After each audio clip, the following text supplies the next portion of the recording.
Hello students, welcome back to my YouTube channel. चलिए आज का टॉपिक डिस्कस करते हैं। तो आज जो हमारा टॉपिक है डिस्कशन के लिए वो है कॉलिगेटिव प्रॉपर्टीज। तो उसमें एक टॉपिक हम ऑलरेडी डिस्कस कर चुके हैं, relative lowering in vapour pressure. तो सेकेंड कॉलिगेटिव प्रॉपर्टी हम डिस्कस करेंगे और वो है एलिवेशन इन बॉइलिंग पॉइंट। तो चलिए शुरू करते हैं। Elevation in boiling point. तो सबसे पहले तो आपको इस टर्म का मतलब पता होना चाहिए। इस एलिवेशन का मतलब होता है इंक्रीज होना, यानी जब हम किसी सॉल्यूशन के अंदर कोई non volatile solute, for example मान लिया ये मेरे पास एक कंटेनर है, इसके अंदर यहाँ वाटर का सॉल्यूशन है, यानी जो सॉल्वेंट है यहाँ पर क्या है, वाटर है। इसके अंदर मैंने कोई भी एक नॉन वोलेटाइल सॉल्यूट ऐड कर रखा है। तो अभी तक हम एग्जांपल्स में NaCl को डिस्कस करते आए, तो ये भी इसी को ले लेते हैं। तो इसके अंदर क्या होगा, जब हम वाटर के अंदर सोडियम क्लोराइड डाल देते हैं तो उसकी वजह से क्या होगा, जो वाटर का जो बॉइलिंग पॉइंट है वो इंक्रीज हो जाता है। इंक्रीज का मतलब नॉर्मली वाटर कितने पे बॉइल करता है, 100 डिग्री सेल्सियस पे, लेकिन सोडियम क्लोराइड डालेंगे तो इसका जो वाटर का जो बॉइलिंग पॉइंट है वो अबव 100 होगा। बॉइलिंग पॉइंट जो है मोर देन 100 हो जाता है। कब, जब उसके अंदर हम sodium chloride as a solute add कर देते हैं। तो इसी को क्या कहते हैं हम, एलिवेशन इन बॉइलिंग पॉइंट। तो इसमें एक सिंपल मतलब इसको जनरल लाइफ से कैसे रिलेट कर सकते हैं, जैसे हम मतलब वेजिटेबल्स वगैरह कुक करते हैं तो उसके अंदर जब सोडियम क्लोराइड डालते हैं तो वाटर का बॉइलिंग पॉइंट बढ़ जाता है, जिसकी वजह से जो वेजिटेबल्स है वो जल्दी कुक हो जाती है। ठीक है, तो ये एक जनरल एग्जांपल है इसका। तो अब हमारा मेन टॉपिक शुरू करते हैं। एक कर्व के थ्रू इजिली समझेंगे। तो पहले हम एक कर्व बनाते हैं इसमें। ये एग्जाम पॉइंट ऑफ व्यू से भी टॉपिक इंपॉर्टेंट है, एग्जाम में पूछा जाता है ये। तो इधर हम लेते हैं टेम्परेचर और इधर देंगे हम वेपर प्रेशर। तो एज वी नो, मैं अभी बताया मैंने कि अगर हमारे पास दो है, एक हमारे पास प्योर सॉल्वेंट है और एक हमारे पास सॉल्यूशन है, इन दोनों के वेपर प्रेशर का कंपैरिजन करना है। तो प्योर सॉल्वेंट का वेपर प्रेशर ज्यादा होता है, इट मीन्स उसका बॉइलिंग वेपर प्रेशर ज्यादा है, इट मीन्स उसका बॉइलिंग पॉइंट क्या है, कम है। सेकेंड बात करें सॉल्यूशन का, तो सॉल्यूशन का कंपैरेटिवली इसके कंपैरिजन में जो वेपर प्रेशर है एक पर्टिकुलर टेम्परेचर पर, इसका वेपर प्रेशर कम होगा, इट मीन्स इसका बॉइलिंग पॉइंट क्या होगा, ज्यादा। तो वैसे हम बॉइलिंग पॉइंट को क्या मतलब डेफिनेशन क्या होती है बॉइलिंग पॉइंट की, अप टू हम 9th-10th पढ़ते हैं कि the temperature at which any liquid starts boil, उसी को क्या कहते हैं हम, बॉइलिंग पॉइंट बोलते हैं। कि जिस टेम्परेचर पर कोई भी लिक्विड बॉयल करना शुरू कर दे वो क्या होता है, उसका बॉइलिंग पॉइंट। लेकिन जब हम 11th-12th में आते हैं तो इस डेफिनेशन को थोड़ा सा हम चेंज कर देते हैं। तो चेंज किस टर्म में करते हैं, यहाँ पर बॉइलिंग पॉइंट की डेफिनेशन क्या देंगे हम, the temperature at which the temperature at which vapor pressure of liquid becomes equal to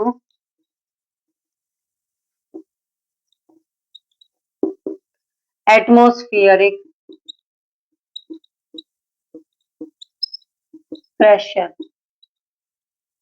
वो टेम्परेचर जिस पर किसी भी लिक्विड का जो वेपर प्रेशर है वो एटमॉस्फेरिक प्रेशर के इक्वल हो जाए, उसको क्या कहते हैं हम, बॉइलिंग पॉइंट। हमारे सॉल्यूशन का बॉइलिंग पॉइंट और साथ में सॉल्वेंट का बॉइलिंग पॉइंट। तो ये मैं बता चुकी आपको कि सॉल्वेंट का जो बॉइलिंग पॉइंट होता है वो कम होता है, लेकिन जब हम उसमें कोई नॉन वोलेटाइल सॉल्यूट ऐड कर देते हैं तो उसका बॉइलिंग पॉइंट क्या हो जाता है, इंक्रीज हो जाता है।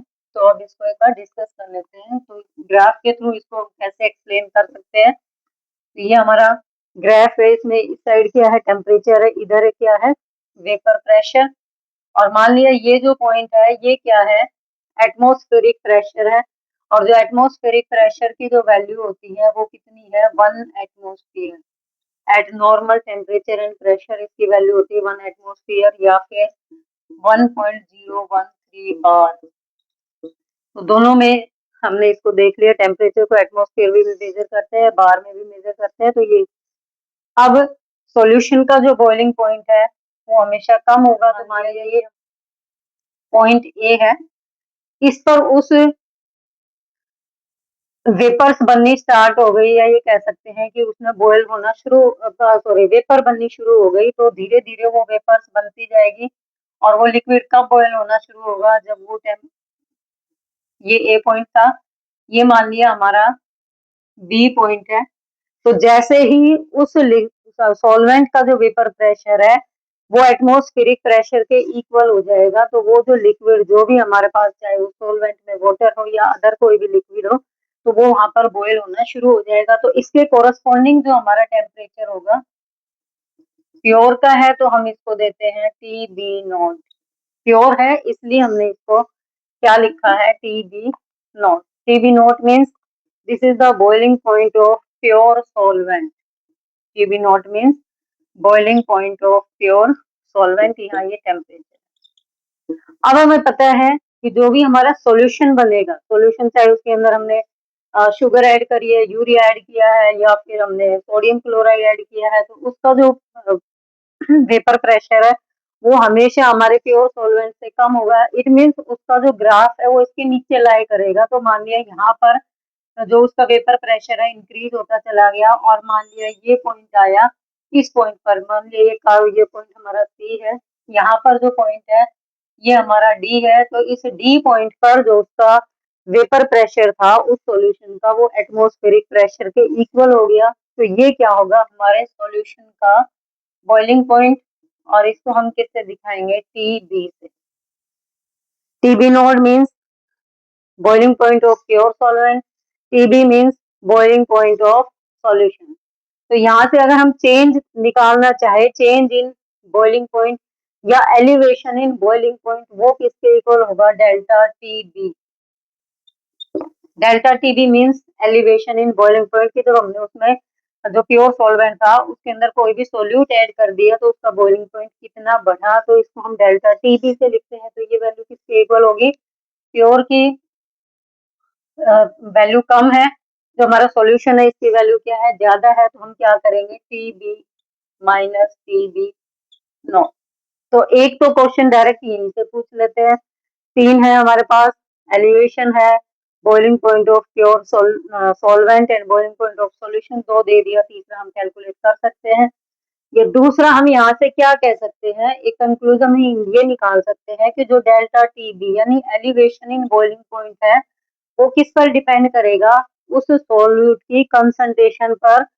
जितना ज्यादा हम सोल्यूट ऐड करेंगे उसके अंदर, तो उसकी जो एलिवेशन है बॉइलिंग पॉइंट में वो उतना ही ज्यादा हो जाएगा, यानी बॉइलिंग पॉइंट जो सॉल्यूशन का होगा वो उतना ही क्या होगा, बढ़ जाएगा। TB means elevation in boiling point, या बॉइलिंग पॉइंट में कितना चेंज हुआ, कितना बढ़ा, वो किसके डायरेक्टली प्रोपोर्शनल होता है, हमारे सोल्यूट की कंसंट्रेशन के। और यहाँ पर हम जो सोल्यूट की कंसंट्रेशन लेते हैं वो किस में लेते हैं, मोलैलिटी में।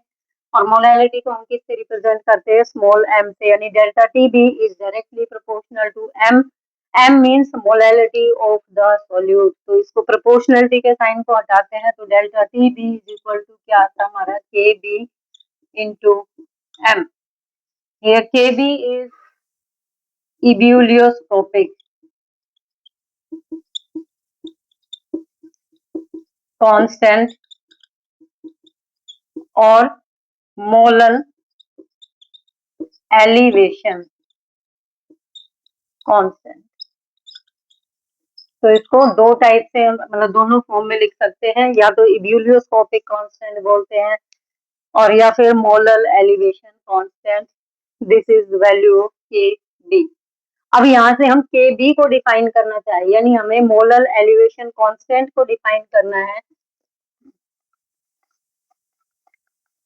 तो इसको हम कैसे बता सकते हैं, अगर हमारा मोलैलिटी 1 हो, यानी सॉल्यूशन की जो मोलैलिटी है वो 1 है, तो delta T B is equal to K B. जो एलिवेशन इन बॉइलिंग पॉइंट है वो किसके इक्वल हो जाएगा, मोलर एलिवेशन कांस्टेंट और ebullioscopic कांस्टेंट। तो डेफिनेशन क्या देंगे, molar elevation constant is elevation is defined as the elevation in boiling point when molality of solution is 1। जब सॉल्यूशन की मोलैलिटी 1 होगी तो उस टाइम पर जो हमारा एलिवेशन कांस्टेंट है, मोलल एलिवेशन कांस्टेंट है, वो किसके इक्वल होगा? एलिवेशन इन बॉइलिंग पॉइंट के। और 1 मोलल सॉल्यूशन का मतलब क्या होता है? 1 mole of solute in 1000 gram of solvent. तो ये हमारा 1 मोलल की डेफिनेशन होती है। 1 molal means 1 mole of solute present in 1000 gram of solvent. तो दिस इज सिंपल टर्म या डेरिवेशन है। अब इसके आगे ये तो सिंपल है, यहाँ पर हमारे पास 3 फैक्टर है, इनमें से कोई भी 2 गिवन हो तो थर्ड को हम कैलकुलेट कर सकते हैं। लेकिन कई बार क्या होता है, एग्जाम में ये ना पूछ के हमसे या तो सॉल्यूट का वेट पूछ लेते हैं, सॉल्यूट का मॉलिक्यूलर मास पूछ लेते हैं, तो उसके लिए हम इसको थोड़ा सा चेंज करेंगे। तो उसको चेंज कैसे करेंगे? नो दैट ये हमारे पास फाइनल आया delta T B is equal to K B into M. And molality का मतलब क्या होता है? मोलैलिटी को हम कैसे कैलकुलेट करते हैं? तो मोलैलिटी इज इक्वल टू क्या होता है? Moles of solute. इसको मैं अगर N2 से रिप्रेजेंट करूं तो moles of solute by mass of solvent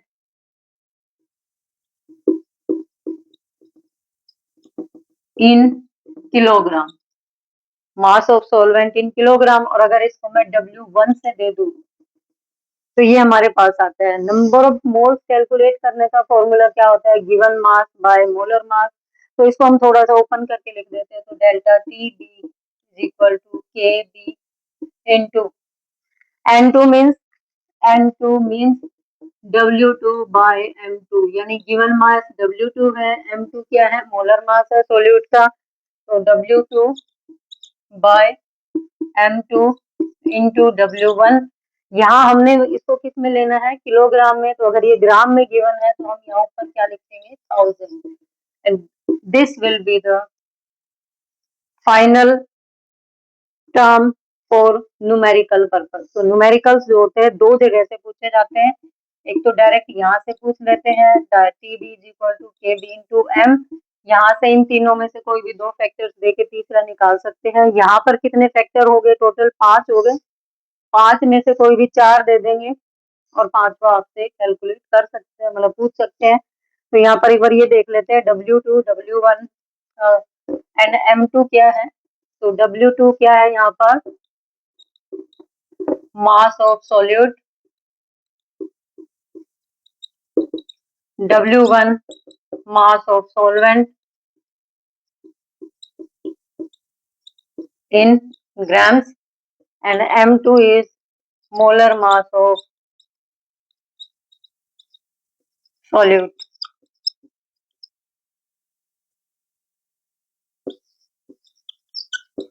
M2 is molar mass of solute। तो ये आज के लिए हमारा टॉपिक था डिस्कशन के लिए। आई थिंक आप लोगों को ये चीजें समझ आई होगी। अगर समझ नहीं आई हो तो इसको दोबारा से आप प्ले करके देख सकते हैं। और एक रिक्वेस्ट है, प्लीज इस टॉपिक के नोट्स जरूर बनाएं ताकि आपके एग्जाम पॉइंट ऑफ व्यू से ये चीजें आपके काम आ सके। Thank you.